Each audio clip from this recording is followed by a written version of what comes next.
Hello, everyone, and welcome to another solo podcast with me, Martin van Staden. And today I want to talk about the idea of Parliament making laws to which very few people adhere, basically as a vanity exercise. So the law, as you know, is supposed to fulfill two important functions in society. Firstly, it should protect people's persons and property. And secondly, the law is meant to avoid conflict. Now, when the law steps outside of these functions, the law itself becomes a source of conflict, thereby defeating one of the very purposes of law. And we have seen this throughout history, especially in contemporary South African history. Today, for example, the law is an accessory to one among many extra-legal causes, and I think the one that we as South Africans are very familiar with is where the law requires us to keep failing state-owned enterprises like the South African Broadcasting Corporation, like Eskom, like the South African Airways, afloat at all costs, regardless of other considerations. And in my view, this undermines the rule of law. Indeed, there is a deeper significance to Section 27 of the Broadcasting Act that few people consciously realize. This provision, while quite elaborate, simply says that you are required to have a license for your television set, and if you do not have one, you can be fined. By implication, if you continue to evade paying, imprisonment is also on the cards. As we all know, if the law has any kind of penalty, if you resist that first penalty, no matter how small it is, it will always escalate until the point of you going to jail. So never be deceived by the law saying, you can be subject to a small fine. The fact is, if you disagree with the premise of that law and you do not adhere to that law for long enough, you will always either end up in jail or at worst shot and killed by the police. Now, that is the case with television licenses, legally speaking, in South Africa. So Section 27 of the Broadcasting Act says that you need to pay for a license, you need to have a license if you have a television set, and if you don't, there awaits a penalty for you. And of course, these TV license funds go to the ailing SABC. Now, the difference between this provision and similar provisions across the breadth of our legal system that require conduct on behalf of the public is that those other provisions, for example, the Sexual Offences Act says that you may not sexually assault someone, is that we actually treat those other provisions with a level of concern, seriousness, and definitely respect. But when it comes to these provisions that require us, for example, to pay e-tolls, to pay television licenses, South Africans, no reasonable South African, rightly, could care less about that. Very few South Africans give a damn about the television licensing regime that we're currently faced with.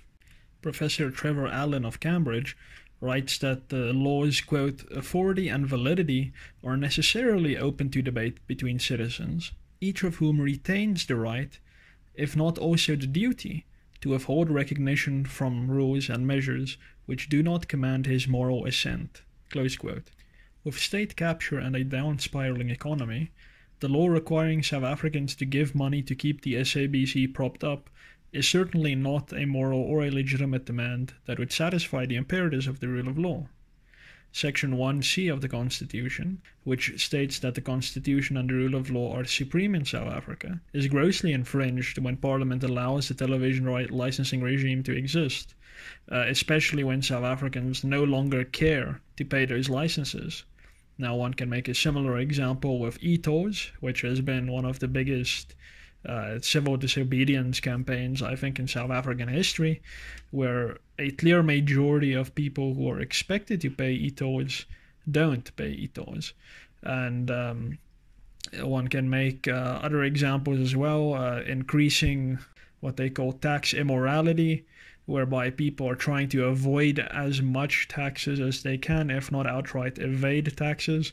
There's been talk of a tax revolt, which would be a widespread tax evasion, coordinated evasion of taxes.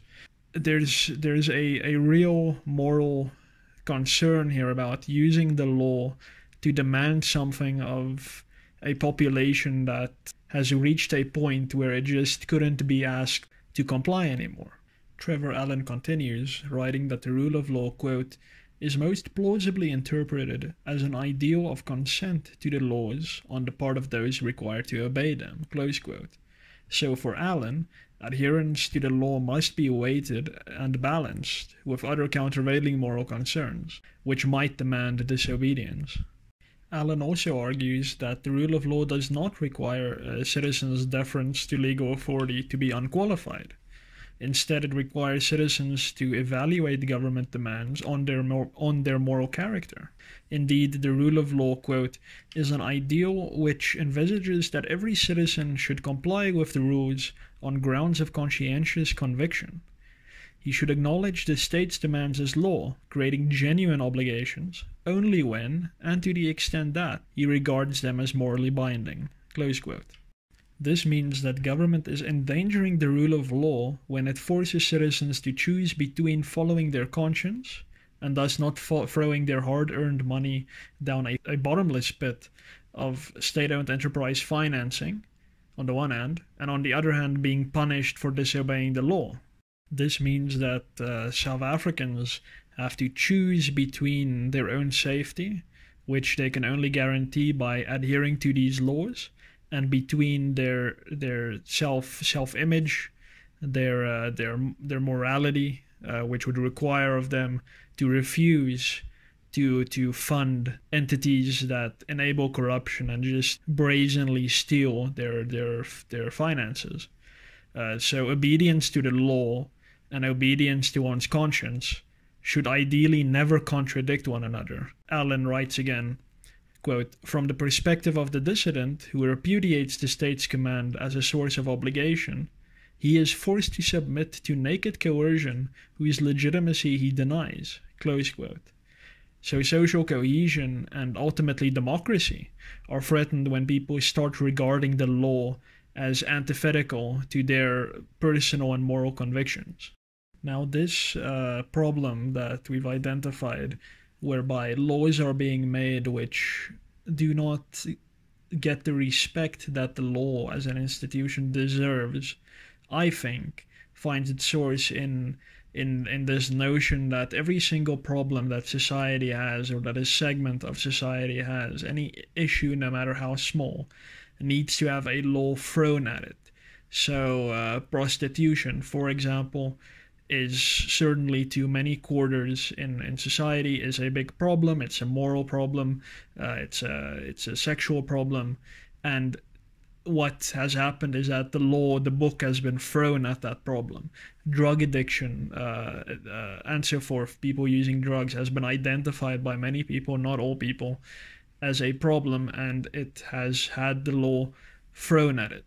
And as far as I am concerned, this mentality that any problem, no matter how small, no matter how sectional, and that only certain people regard it as a problem and others do not, this mentality that any problem can simply have a law thrown at it, to me is a direct attack on the legitimacy and the majesty of the law. So if government wants, for example, the SABC to survive outside of a market context, it must go to South Africans with its hat in its hand and ask them nicely for money. It should be a consensual venture. Government should be asking for donations. Same with the fuel levy. Government must make it optional for when you're filling up your car to give some money to the road accident fund. It must not force it, because that delegitimizes the law in the eyes of ordinary people who are expected to adhere to it.